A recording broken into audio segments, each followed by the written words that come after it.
something that I'd like to start putting into these videos is a book recommendation. Just any books that I happen to come across that I would think you guys might enjoy as well. That sort of follows this theme of meditation and total wellness and things like that. And I teach psychology, so that will also be part of it. This episode, I would really like to recommend, appropriately, Shane Stott's The Float Tank Cure. Shane is, I don't know if he's the only, but he is one of the original creators of the Zen Tent company, the very company who makes the float tank that we're going to be talking about in this whole video. His book is a very brave memoir about kind of where he was at in life when he found floating and what it did for him and what inspired him to create one-of-a-kind float tank. I'm looking forward to talking about this tank today. And anybody that does something that innovative, I certainly welcome the chance to get into their mind. It's a quick read. You can tear through this in just an hour or two. Really honest and sincere book. Really good insight, and really, isn't it the ultimate float tale? So, hi, and welcome back to Float Tales. Today I have a fun, exciting video that I've been waiting to make until I had enough time and experience with this sensory deprivation tent. I wanted to give as honest and genuine of a review as I could, and I needed time with it. I've since had well over a dozen floats in the Zen Tent, and I'd like to talk about it today. Before I do, this is just something that I really enjoy, I'm really passionate about. Floating has greatly enhanced my life. I've met some really amazing people within this community, so I do this because I care and because I want to see floating grow and get bigger and get more people floating so that they can experience the same type of enhancement in their life that I've benefited from. With that, I want, for full disclosure and for transparency and honesty and sincerity and all those things, this is my invoice and the bill for the tent. I paid for this tent with my own money. I'm not sponsored in any way, shape, or form by Zen Float Company out of Utah. They didn't know me from Adam. Ironically, that's the name of my sales rep that I worked with. So, let's jump right into it. As much as I need to review the and give my impressions of the Zen Tent itself, you really can't evaluate the Zen Tent without talking about the company that makes it, because I've never experienced working with a company like I did with Zen. They were incredible. They really were. I was linked up with a sales rep named Adam. While I was setting up the tent, I was really eager. I was really excited, and despite the fact that Zen gives you really good instructions and they have a whole YouTube channel dedicated to how-to videos on how to set it up, I didn't pay attention to the instructions as well as I should have when I was putting together the filtration system, and I got a little bit frustrated. And I texted Adam. He was cool enough to give me a phone number that I could text. He said, if you ever have any questions, just shoot me a text, I'll answer you. And he does. And I kind of shot him a little bit of a snarky text because I was frustrated. Understand that I was on like hour 3 or 4, neck deep in setting up this tent, and I was a little frustrated. And he called me. It was a Saturday, so he was off because the main line that I had called said they were closed on Saturdays.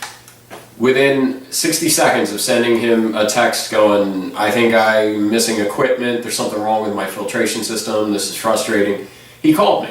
And he said, do you have Skype? Do you have Snapchat or anything like that? He was like, turn it on and let me look at your tent. I'll tell you what's going on. We did that. He looked at it and he said, oh, you did something wrong. Here, fix that. And he said, here, look at mine, turned on his video and showed me his Zen tent and was like, look, this is what it's supposed to look like, dummy. Well, he didn't say dummy. He was really cool about the whole thing. He didn't need to do any of that. The other person that I worked with at Zen was Mason, who handled the order and a few of my emails. He was really accommodating and letting me know, like, hey, look, this is the stage you're at in the process. We're waiting for boxes from FedEx to send this, but it's all packed over here. He was just very informative. And aside from the product itself, just my interaction with, look, if you're anything, like me, economically, this is a lot of money. Just under $3,000 is not, something, you just spend, every day, especially on what could be argued as a luxury item. They made you feel good about it. They were incredible. So bravo, Zen. If you're on the fence, if you're not sure, like I said, I know $3,000 is a lot of money. Zen just really knocked my socks off. So thank you guys for being so cool. Now, without further ado, on to the tent itself. The fact that I have a sensory deprivation float tank in my house, down here in my basement, this is my home gym, still really hasn't fully sunk in yet how incredible that is. That I was in my office upstairs, had a long day, and I just, I got into that spiral thinking, and this was on like day 2, and it just dawned on me, why don't you go float?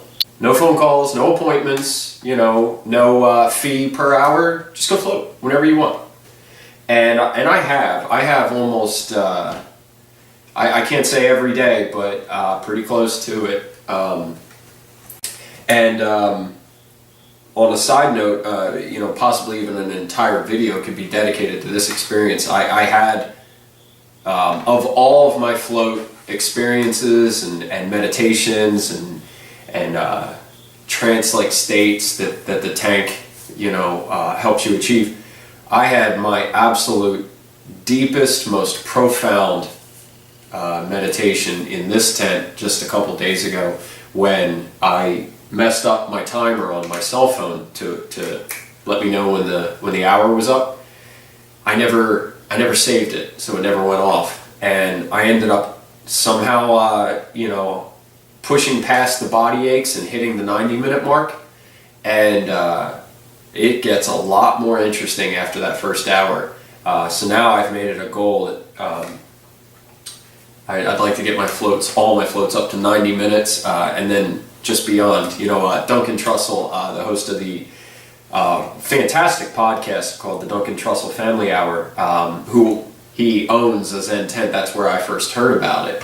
And he has Shane from Zen Tent on in an entire episode. You should go take a listen to that. In fact, I'll put a link to that episode in the description. Duncan has a great quote. He said, the first hour in the tank is a bath, and the second hour is the real trip.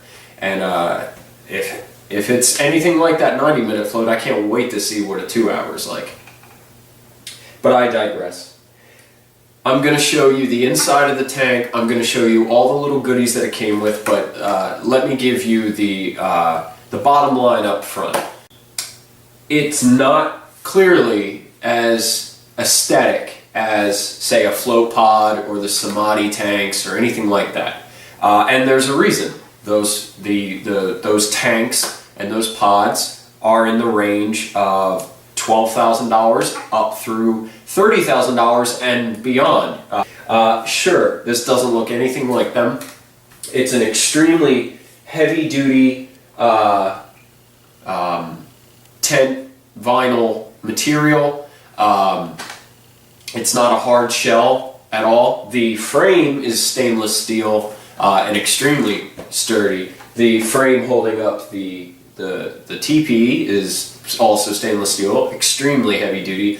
I've put my entire weight, and I'm 152 pounds, I've put my entire weight on every single connector bar. Before I put 200 gallons of water in my basement, I really wanted to trust Zen, but I wanted to also not destroy my basement more. So I did really put my weight on these, on the frame, didn't budge an inch. It didn't phase it.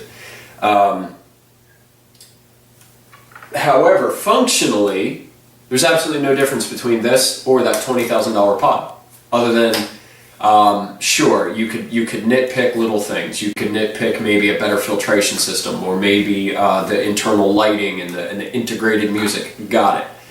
But what is essential to the float, no difference. Especially because, what do you do when you're inside the float tank? You got earplugs in, it's pitch black, you can't see or feel anything or hear anything. The inside of this tank sure looks exactly like the inside of those $20,000 pods that I floated. Don't get me wrong, I'm not at all downing the flow pods. In fact, you know, maybe someday I would not certainly mind having my own float pod. Once you're floating, it works well. I want to talk about size and dimensions of this tank because I was concerned about that. Now, I'm 6'1" and I have plenty of room. I would say if I were centered in the tank, I have probably a total of 2 feet on both sides of me, maybe. It's what it feels like. Enough that to touch both sides, my arms extend about that far. And above and below me, I have a solid 12 inches. I'm guessing. I didn't measure. But I have plenty of room. It's surprisingly big. They send this using, well, at least the way mine came was FedEx freight. Because it was on a pallet that needed a special delivery driver with a special lift, and I'll show a picture. I mean, we're talking with the complete float package. It's 850 pounds. They give you an extra 50 for maintenance. 850 pounds of clinical grade Epsom salts plus the tank. And to give you an idea of how excited I was to own my own tank, I moved 850 pounds of salt from the driveway, through the garage, through the kitchen, down the basement stairs, and into the gym in 20 minutes at, what are they, 25-pound bag intervals at a time. I was moving, and I felt it the next day. It could be a little bit daunting how much was included in the box, but here's the thing, nothing was confusing, especially, and I can't stress it enough, if you're going to purchase this tent, you need to watch their videos. So many questions are answered in those videos. If I were to have one negative thing, or I shouldn't say it that way, if I were to have one critique to offer Zen, who I couldn't be more impressed with, but if I were to offer one critique, I believe that the written instructions that the tent came with were, you know, paled in comparison to the videos that are available. The videos are superb, so much so that I think it would probably be just as easy to possibly bump those videos onto a DVD and include a DVD as a visual guide to setting up the tent. Because I found myself getting frustrated with the written instructions, and I have a TV in the gym. I just went right to YouTube and I would look, and I would mostly get all of my answers that way. And particular care could go into setting up really the only intricate part of the whole tent, which is the filtration system.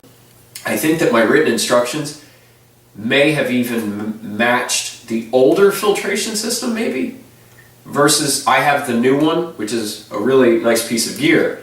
Or if it is matching up, you know, I just found it difficult to understand what the diagrams were showing. That's where I needed to talk to Adam and have him Skype with me, and he showed me it was a really simple T connector that I had put in the wrong place.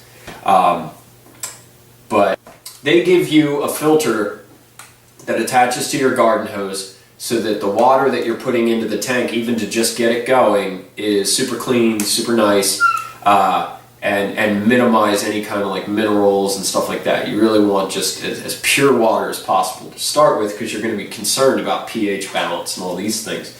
You put in the first 5 inches, then you put all 800 pounds of salt into the tank before you put the teepee up. If I may offer some words of advice, and I'm sure the guys at Zen and other people that own float tanks are going to go, duh, but again, maybe I was too excited to really think about what I was doing, but I put knee pads on, and I'm actually going to show a picture of while I was adding the salt. Let me just show you really quickly. Okay, so what are you doing now? Salt. Adding salt. 800 pounds. I'm adding 800 pounds of salt to 200 gallons of water. 25 pounds. How long will it take the water to warm up? 2 days. It goes 1 degree an hour. The mistake that I made was I didn't allow the water to come to room temperature. That water was cold.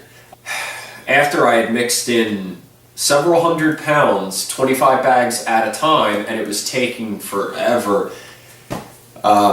Never underestimate what excitement will do to your common sense. I turned on the heating pads underneath the tent, and they work surprisingly fast. And within a few hours, I had that plus just the ambient temperature of the room, the water temperature raised, mixing salt became so much easier.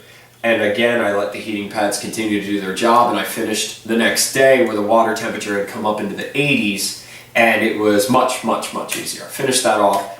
As soon as I put the tent on, the temperature just jumped up because it's insulated, it's contained. When I open this door, the air inside is humid just like it is in a pod, which is a great thing. You won't feel a difference between the air temperature of the body parts that are above water versus the body parts that are, under the water. It mimics exactly as a pod does, contains that moisture. Side note as well, part of my routine getting in and out of this tent, I bring a small hand towel with me. And when I open the door and I have light going into it, I get inside and I wipe down the sides and the poles from any condensation. The idea behind the design, I believe I'm correct here when I recall that it's so that the water runs down the poles and back into the tent rather than dripping on you. But I get dripped on a lot. So I take a hand towel and I wipe down all of the condensation on the inside of the tent to minimize drippage. Nothing is more frustrating than sinking into that zone and putting 30 minutes worth of work in and then having that Chinese water torture right in the forehead. That happened to me. They brilliantly designed this tent so that there's flaps at the bottom on all 4 sides, so that the water any runoff that comes down goes right back into the water, not down the sides of the tent and onto your floor. This is expensive water. It's $1,000 water actually, and I'd like to keep as much of it in the tent as I could, so I appreciate that. But what also happens if you're big-headed like me and you end up drifting to the back of the tent like your head is some weird anchor, my head goes right underneath the flap, and again, right where you don't realize you're moving, it's pitch black and you're zenned out, and the next thing you know, you're getting right on the forehead. So again, wiping it down really cuts down on that. But the other thing I've been doing is just taking a small hand towel, folding it over and putting it over my eyes. As long as the water doesn't hit me in the eyes, it doesn't really pull me out of it. I did that the other day, and within 10 minutes I fell right into that zone and off I was. And when I got out and took the towel off, it was soaking wet. So I really got hit with some dripping and I didn't notice a thing. So, if it's stupid, but it works. It isn't stupid. And a hand towel helps. Now on the rear, which again, bravo Zen Tent, I know that's no accident. On the rear of the tent are the air intakes, which they give you plastic caps that go over so to prevent light from coming in. You'd be amazed though, light can really bend its way around and you know, full disclosure, I only use them on the outside, and all I've done is rested the air caps on the little air hole. It's a hole with a tube sticking out, and the air filter goes on one side, and another, according to the instructions, goes on the inside. And I guess they click together, but I have not been able to get them to do that yet. And I guess I stopped caring because it's just for air. And I have a timer for the lights. They go off after 5 minutes. So when I'm floating, I really don't care if light gets in. The whole room goes dark. But you know, that's not the way they're designed to be set up. But it is brilliant that they put them on the rear of the tent so that because you put the entrance toward the room that you're going to be entering in, so presumably the source of light as well, and since it's a pyramid shape, they're over here on the rear. So unless you have a spotlight right here directly facing them, that's not the direction that light's trying to get in anyway. Then you throw on these light filtering valve covers, and it's not hard to make this thing pitch black whatsoever. The filtration system, if I recall, is good for 2,000 gallons an hour or something ridiculous. There's only 200 gallons in the tank, so it's overkill. It's got a UV light to cook bacteria. It's pumping this water way more, it's capable of processing way more water than it is, so the water is being circulated multiple times an hour, and it has two outlet valves, one in the middle and one at the rear of the tent, and the idea is to break up the surface of the water so that any microbials and whatever dead skin cells, they fall to the bottom, gets circulated into the filtration system. Added to that, they include pH up, pH down, no different than a pool or a hot tub.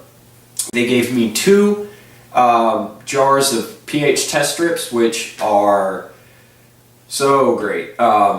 They test everything that you're looking for except for salt. They test hydrogen peroxide, which you add for sanitation. That's your sanitizer.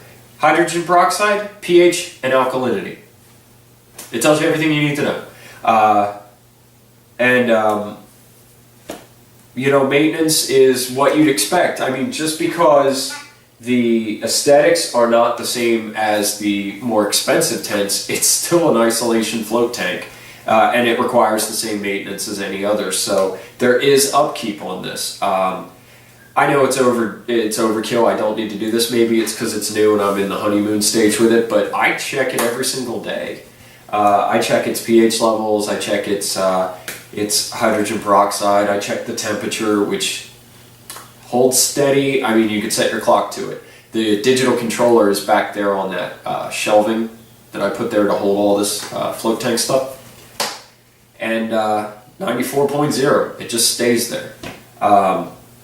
My wife hasn't been floating for a little bit, so I set it back down to 93.7, my temperature. So if I zoom in on it, that's why, because I've been the only one floating.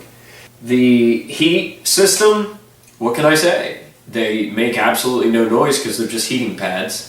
There's a sensor in the water in the back. As soon as it falls below the temperature that you set it at, they turn on. As soon as the water reaches the desired temperature, they shut off. They even included an outlet adapter that the filter and the heating plugs and the pump, that's your 3. Heat pads, filter, pump. Those 3 power cords go into this outlet that they give you, and if for whatever reason, if that circuit gets short-circuited, or if your tank leaks and water hits it, whatever, it's designed to kill the outlet and kill the power running to anything in the tank. I'm not an electrician. I know that it's a safety mechanism, and that's appreciated.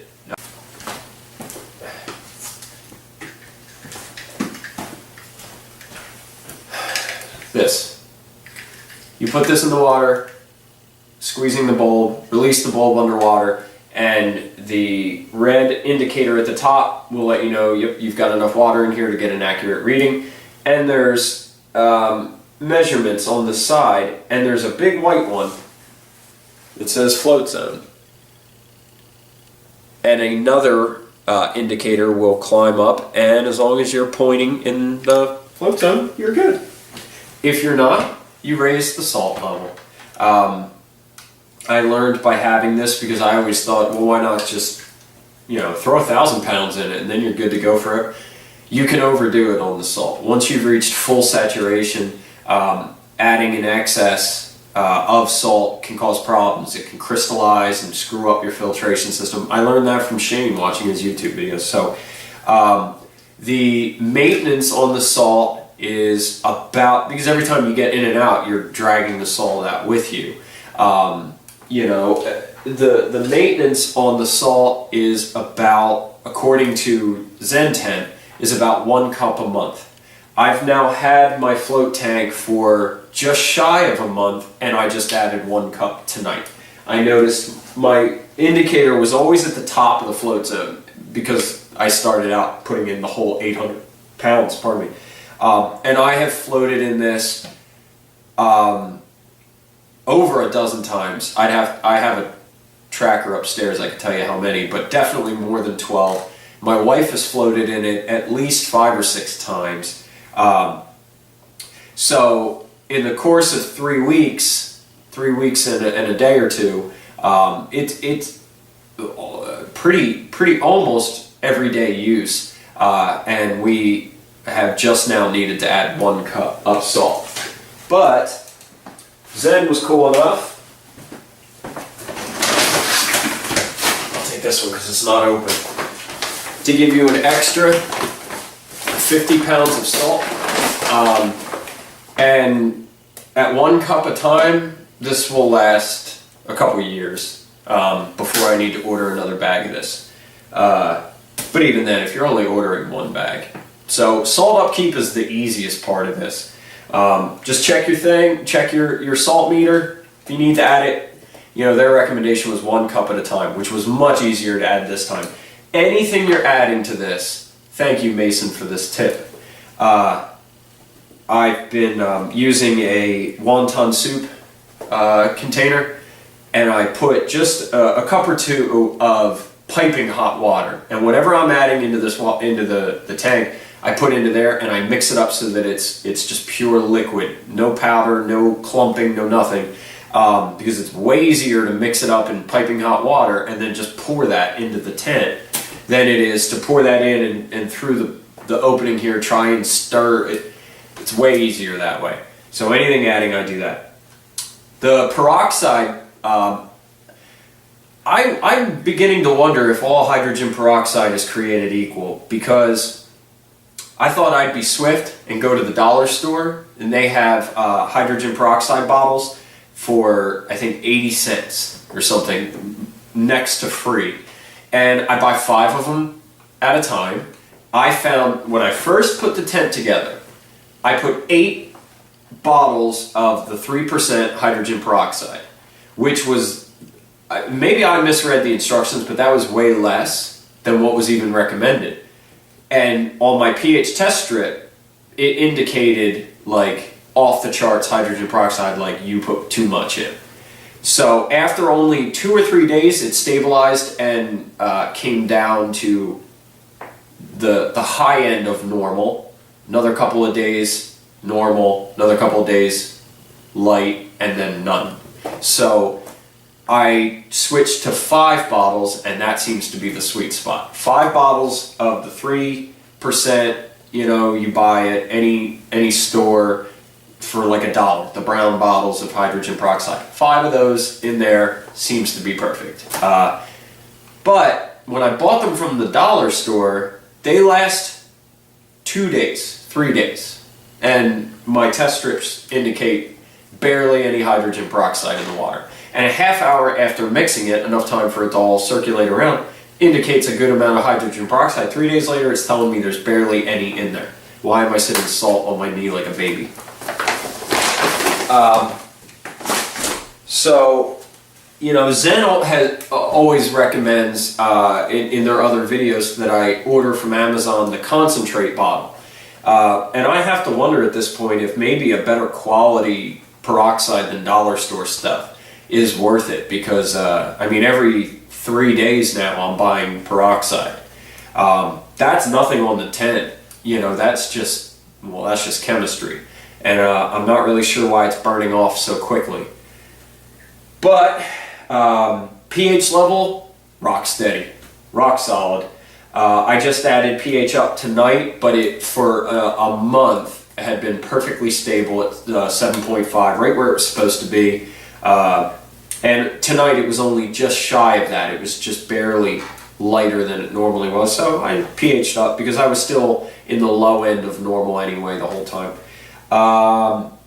It's easy. It's easy. Once a week you're going to do your test strip if you need to. They give you a measuring cup, 1 tablespoon, either 1 tablespoon thing of pH up is going to bring you up 1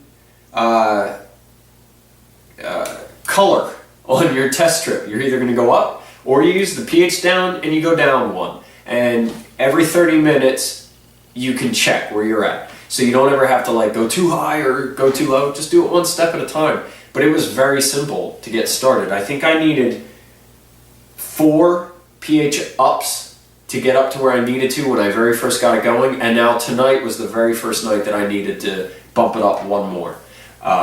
So that's easy. Alkalinity, I haven't needed to mess with. It seems to shadow the pH. It seems to climb with that and stabilize with that, so I haven't needed to deal with that. Super easy maintaining it. And once a month, you take your filter bag out, a little warm water and a little bit of soap, and then they're good for, according to Mason, about 3 months. They did give me a spare, so I'm good for 6 months. And the bags aren't expensive. I don't remember how much, but I want to say the neighborhood of $10. You know, again, all of the maintenance, add that up to include replacing even the bag, which is the most expensive part at $10. It's still cheaper than, you know, if you're floating more than once a week, it's absolutely cheaper. I have not gotten the first utility bill to tell you, but I would be hard pressed to believe that this is running me any more than any other moderate appliance plugged in, computer, TV. I just checked the heating control unit. The heating pads aren't running, so, you know, they're not running 24/7. The filter is, but I guess if you have a fish tank, I don't know that it's that different. All right, so bottom line on the Zen Tent, it's everything you want it to be. It's absolutely the same quality float that I've had in a $20,000 float pod many times. The experience of floating is no different. The aesthetics are different. Again, not condemning the float pods. They are beautiful, and I hope to own one day. But you're going to get the same experience from the Zen Tent. The company is second to none when it came to customer service. Sorry. They were incredible. They made this experience. I have zero regrets. You know, I hope and wish for them nothing but the best. And and I hope that many more people consider the Zen Tent. I don't want to soapbox at anybody, but the effect of floating, the impact on my life has been so incredible that it's frustrating, because people that have never floated, I know how we sound, and we're constantly pushing people to get into a tank, but that's just because we know what's waiting for them when they do.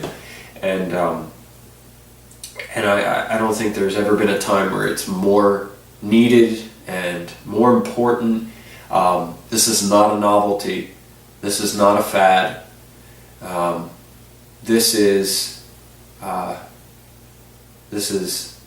one of the most beneficial things that people can do for themselves and for their health and for their mental health.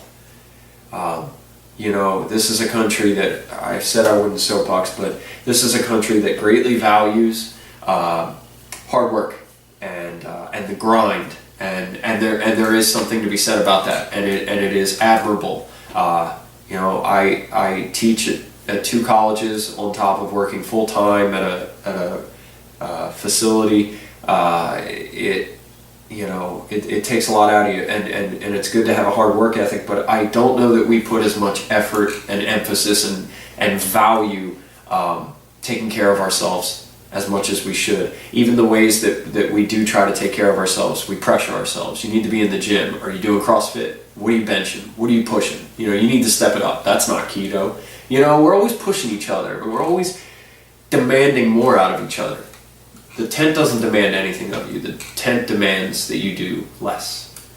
The tent demands that you do nothing at all, and it does all the rest.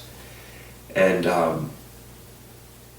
I don't need to get all spiritual or anything like that, but you don't have to understand meditation. It will do the work for you, and you'll see the benefit to it. So if you're considering a Zen tent, so was I. If money is tight for you and you're really on the fence because up to $3,000 for the full shebang, it's a lot of money, and I would like to say, from me to that person, I don't regret it. You won't either. It's a fantastic sensory deprivation tank. It's worth every penny. The company is legit. They're an American success story. They started from nothing, and they built their company on a fantastic idea that works. They believe in what they're doing, and I knew everything when my sales rep said, "Hold on a minute, let me turn on my video and show you what mine looks like."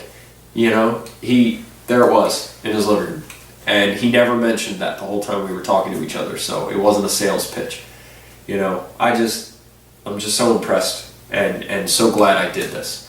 So now I'm going to show you guys the inside of the tent, and thanks for tuning in. Happy floating. Okay, I'm going to use my cell phone because it's more mobile and easier to work with. Now there's going to be some condensation when I open this up. There's just a little bit of runoff. I don't know how well you can see this, but it's multi-layered and extremely heavy. This is one of the flaps that will fall into the tank so that the runoff goes into there. But there's all kinds of hard supports like these that give stability and strength to the door. All right. Oh boy. Here, I'll use this lamp to shed some light. There we go. Okay.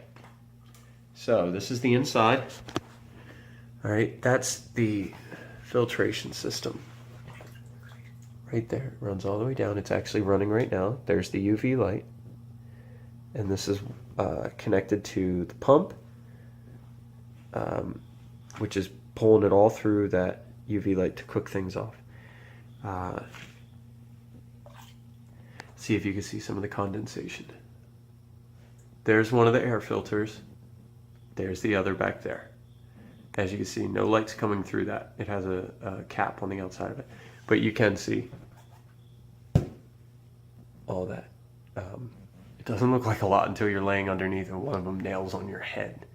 So just go in there and wipe that down. It really doesn't look, you really can't get a gauge for how big this is inside, but this is surprisingly big. All right, so let me show you a little bit about what you can expect inside your box from them.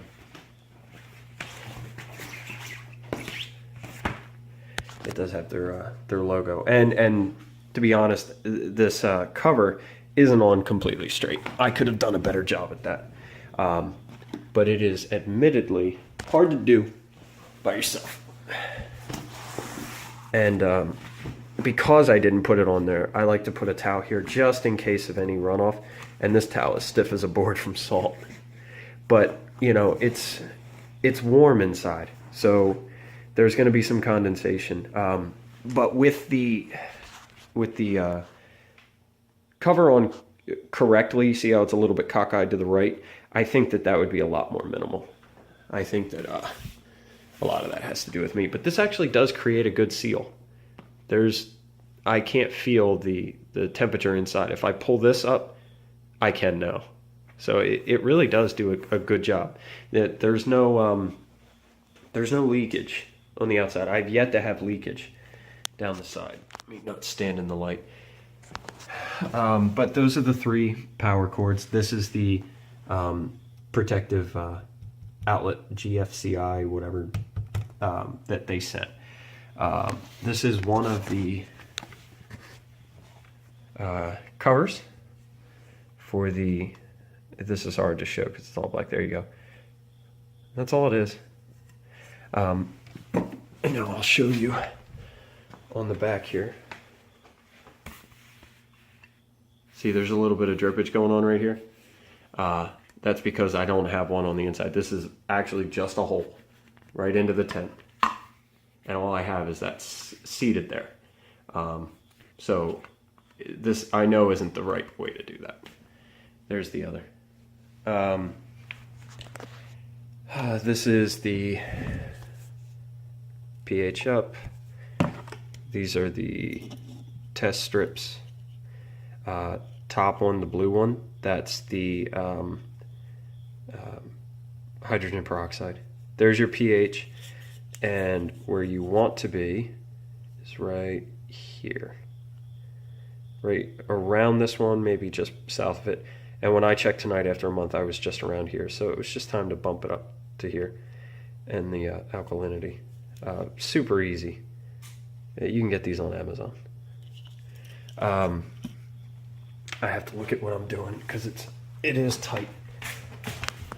Okay, so this is the temperature controller, and it couldn't be any easier. Push the button once, set it to whatever you want, push the button again, and it begins to climb. If that is on, it's heating. If you don't see anything, it's maintaining temperature.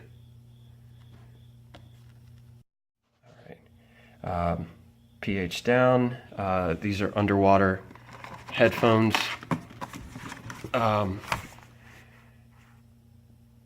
So they're completely waterproof, and they have a very long cord for you to listen to guided meditations and things like that. This goes to the heating pads. All of the pads coming out from under here. Running underneath and into the tank is a anti-static discharge cord and the water temperature meter, or indicator. Okay, so that's the tour of the tank.